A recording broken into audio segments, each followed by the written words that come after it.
Book of Eli combines three things when it comes to fighting: hand-to-hand, swordplay, as well as how an older fighter utilizes their space and their decisions to end a fight quickly. Might not be flashy, but it's gonna get done. I grew up in a Denzel household. Mom had every VHS tape and DVD. So this movie came out in 2010, and I was excited to see it because, oh shit, it's Denzel Washington, and he's being real physical in it. It was my first time seeing him be so, like, physical in a role where he's doing, like, you know, martial arts and everything like that. And at the time, he was 55. So he's not in the twilight of his career, as a professional wrestler William Regal would say. But as my fellow writer Zyphus LeBrun once said, 50 is halftime, and Denzel is about 5 years past halftime here. So I was just intrigued on how Denzel is going to pull this off. And when we meet Eli, he is this dude wandering in this dystopian future. It feels like a hardcore version of the Green Poncho from Craig the Creek, like Green Poncho's granddad is this dude. And the big thing about Eli is we wonder as an audience, is he blind or not? Because some of his movements in the beginning of the movie makes you think that he is. This shot of him walking down the road was so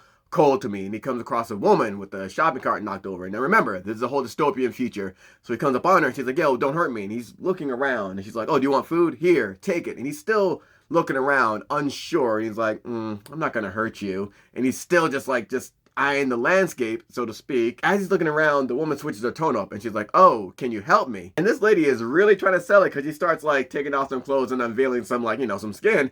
But Eli's still looking around. Something is not right. And you hear him take this deep sniff and he's like, you know, the only thing about no soap is you can smell hijackers from a mile off, and immediately the hijackers come out of hiding like, damn, he's good. He's also telling us we stink and smell like ass, but woo, okay, he's not too wrong there. The leader then rolls up on Eli, asking him what he's got in the pack. Eli's like, what pack? And he's like, well, you could have a gun, but it's not loaded.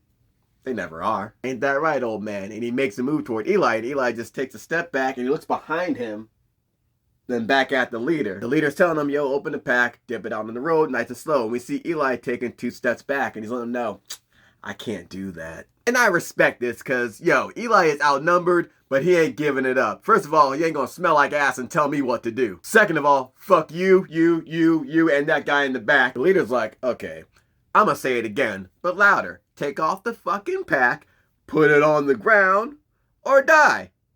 You listening to me? And then he, like, nudges Eli. Eli's like, oh, yeah. I hear you now. Are you listening to me? Put that hand on me again.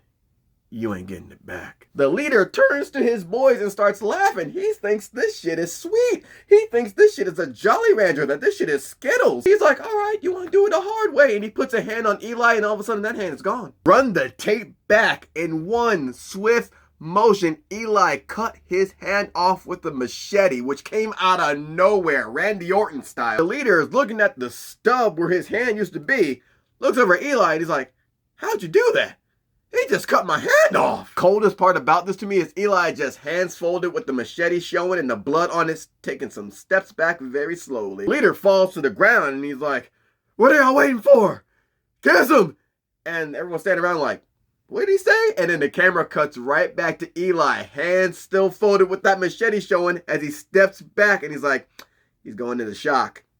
I think he meant kill him. And you see him just engulfed into the darkness underneath the bridge in the shadows. What's so cold about this shot, as he's stepping back into the shadows, is the way he says he's in shock.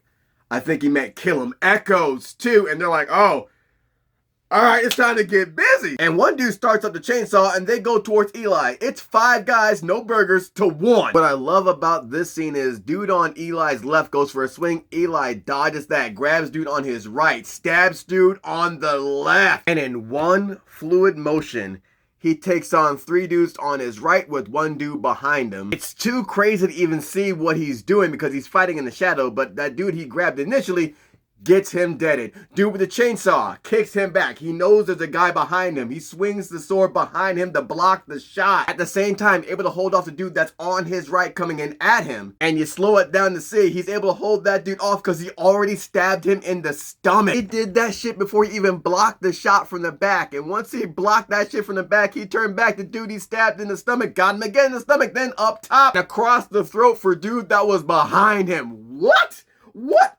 The motion was so fluid. Then it's just dude with the chainsaw that's left, and he's sitting there waiting for him like, all right, let's get this going. I know it's cool to be swinging the chainsaw in the dystopia, but really, it's not functional, and he goes for Eli. He blocks that shit, elbows dude back. Dude that was down is still alive and gets up again. All right. He comes in high. Eli blocks the top, cuts him across the bottom. Chainsaw no massacres back on the attack. Eli turns around, blocks it up top, cuts him across the bottom as well, but dude's still alive. All right. Eli comes in with the high angle. Dude's able to grab his wrist. As he's swinging his chainsaw, Eli's able to stop that, but he takes in a headbutt. I love the fact that he got hit because it makes it look like an actual fight. I hate that Steven Seagal shit where he never gets touched. If this is a fight, I want to see you get hit. I want to see you take this damage. Because anybody can get got. And right now, Eli got. He's rocked back from a headbutt because how do you hate somebody so much you hit them with your head? What the fuck? Eli wasn't phased though. He's like, okay.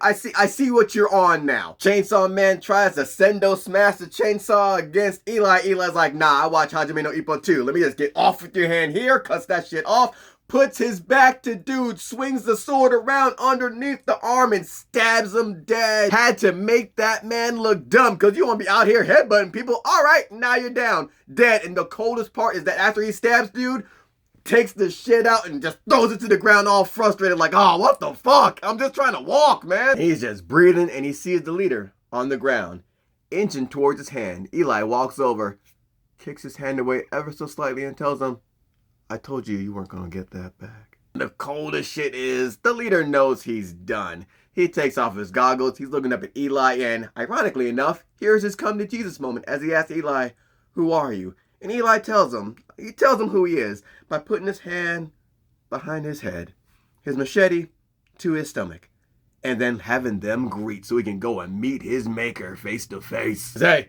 if that dude wanted forgiveness, that's between him and God. It was just Eli's job to arrange the meeting. This is one of my favorite movies and one of my favorite fight scenes. And we're going to do another one, especially that bar one, because it's so dope to see an older character fighting and the choices they make and how, like, they're using experience and just quick wits to dismantle their opponents. Yeah, you're not doing the flashy daredevil butterfly kicks, but no. We getting the job done over here. It's my favorite thing about the character, and it just goes throughout the entirety of the film. Just him using his experience to survive in this dystopia and get what he needs to get done.